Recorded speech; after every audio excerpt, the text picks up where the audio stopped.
అంటే జగన్మోహన్ రెడ్డి గారు పబ్లిక్‌లో బాగా తిరిగే మనిషి. ఆయన ఎక్కడికెళ్ళినా పబ్లిక్ విపరీతంగా వచ్చేస్తున్నారు. దాని క్లౌడ్‌ని కంట్రోల్ చేయడానికి భద్రత ఎక్కువ కావాల్సింది ఆయనకి. దానికోసమే గాని ఆయనేదో ఇది చేయడం లేకపోతే ఇంకోటి అచ్చెన్నాయుడు ఆళ్ళందరూ హోమ్ మినిస్టర్ ఆళ్ళందరూ మాట్లాడతారు. ఆయన సీఎం కాపోవచ్చు. కాపోయినా గాని 40% ఓటింగ్‌తో ఆయన వాళ్ళ ఆంధ్రప్రదేశ్‌లో అందరూ అన్ని పార్టీల కన్నా ముందంజలో ఉన్నాడు. అది గుర్తుపెట్టుకుంటే మంచిది. ఎందుకంటే ఆయనకి ఇవ్వాల్సిన ప్రాధాన్యత ఆయనకిస్తే రేపు వీళ్ళు తీసుకోవాల్సిన ప్రాధాన్యత వీళ్ళు తీసుకుంటారు. అది రాష్ట్రపతి పరిపాలన కోరడానికి కొన్ని ఇన్సిడెంట్స్ ఉన్నాయండి. మన వినుకొండ దగ్గర నరికి పడేశారు. నూజివీడులో నరికేశారు. అట్లాగే మొన్న కర్నూలు దగ్గర ఎక్కడో నరికేశారు. లేదా వైజాగ్ ఇటు ఎన్ని సంఘటనలండి ఇవన్నీ ప్రభుత్వ హత్యలు కాదా? ప్రభుత్వ హత్యలే కదా. ప్రభుత్వ హత్యలు కాకుండా మామూలు హత్యలు అయితే అనుకోవచ్చు. ఇవన్నీ ప్రభుత్వం మారిన తర్వాత వెంటనే నెల రోజుల్లో 40 రోజుల్లో 40 హత్యలు చేసినప్పుడు ఆయన కోర్టుల్లో తప్పే ఉందండి. రాష్ట్రపతి పాలన కోర్టుల్లో పరిపాలన మీద దృష్టి సారించుకోకుండా హత్యల మీద లేదా కక్షల కార్పణ్యాల మీద దృష్టిలు సారిస్తే ప్రజలు చాలా ఇబ్బందులు పడతారని అది కూడా ప్రభుత్వం తెలుసుకుంటే మంచిది. చంద్రబాబు నాయుడు అంతకుముందు కూడా 2014లో గెలిచినప్పుడు కూడా 600 హామీలు ఇచ్చాడండి. ఏ ఒక్కటి అమలు చేయలేదు. డ్వాక్రా రుణాలు రద్దు చేస్తామని చెప్పేసి 10,000 4 సార్లు ఇచ్చాడు. ఆయన ఎప్పుడు కూడా మాట నిలబెట్టుకున్న దాఖలాలు లేవండి. మాట నిలబెట్టుకోడు. సూపర్ 6 చూస్తుంటే భయం వేస్తుందని అసెంబ్లీలో ప్రకటన చేశాడు.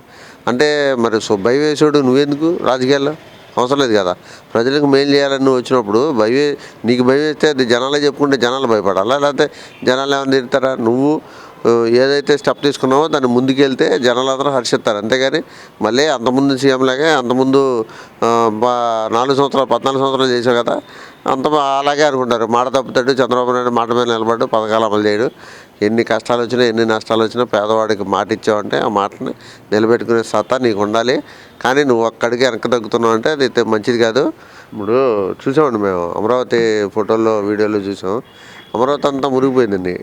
ఐఐటి వాళ్ళని తీసుకొచ్చినా ఎవరిని తీసుకొచ్చినా వాళ్ళు పడవల మీద తిరిగినా ఏముందండి అక్కడ? అది అంతా మునిగిపోయే ప్రదేశం, పల్ల ప్రదేశం, పంటలు పండే ప్రదేశం, ఏదైనా మెట్ట ప్రాంతం, నూజివీడు లాంటి మెట్ట ప్రాంతం, ఆగిరిపల్లి లాంటి మెట్ట ప్రాంతం లాంటి దాన్ని చూసుకుంటే బాగుండేది. కానీ మరీ అంత పల్లవనాలు చూసుకొని మరి ఏం చేశారో ఏ వ్యాపారాలు చేయదలుచుకున్నారో అమరావతిలో మాకైతే తెలియదండి. అక్కడ అమరావతి పెట్టడం రాజధాని కట్టడం అనేది రేపొద్దునైనా రిస్కే.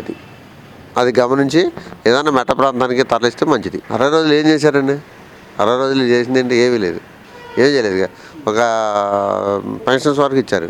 పెన్షన్స్ వరకు తప్పితే ఇంకా మిగిలింది ఎక్కడ వేసింది అక్కడే ఉంది. అది కూడా వాలంటీర్లు 10,000 ఇస్తున్నారు. వాలంటీర్లు పెట్టలా. సచివాలయం వాళ్ళతో ఇస్తున్నారు. సచివాలయం వాళ్ళతో ఇప్పుడు వీళ్ళు ఉడుకుని చెప్పుకుంటున్నారు. ఎందుకంటే జగన్మోహన్ రెడ్డి పెట్టాడు కాబట్టి వాళ్ళ మీద కక్ష తీసుకున్నారు. ఆ రకంగా మీరు పెన్షన్లు ఇవ్వడమే లేకపోతే అది చేయండి లేకపోతే కొంతమందిని ఏదో మార్పులు చేర్పులు చేస్తున్నారు. జాబులు వాళ్ళు ఎంతవరకు ఏం చేస్తారు అనేది ఇంకా ప్రభుత్వానికి అయితే ఇప్పటికీ ఒక క్లారిటీ లేదండి.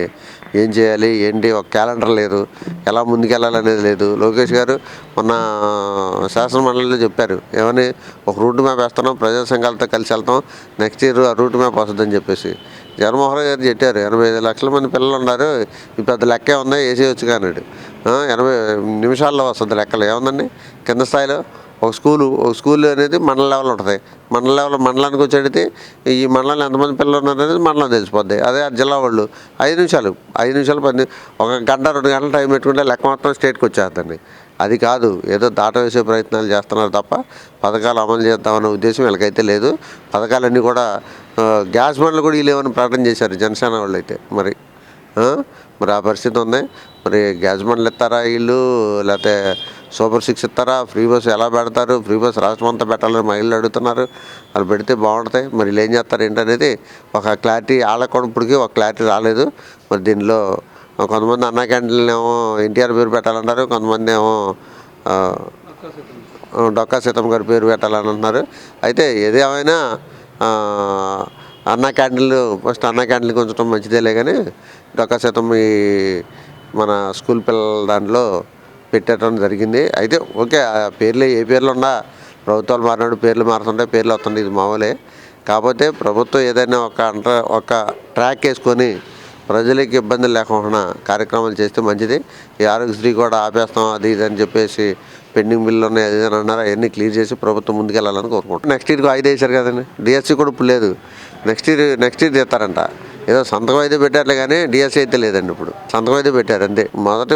అసలు ఏ సంతకం అయింది? ఆ పెన్షన్ సంతకం అవ్వడం తప్ప ఏ సంతకం అవ్వలేదు.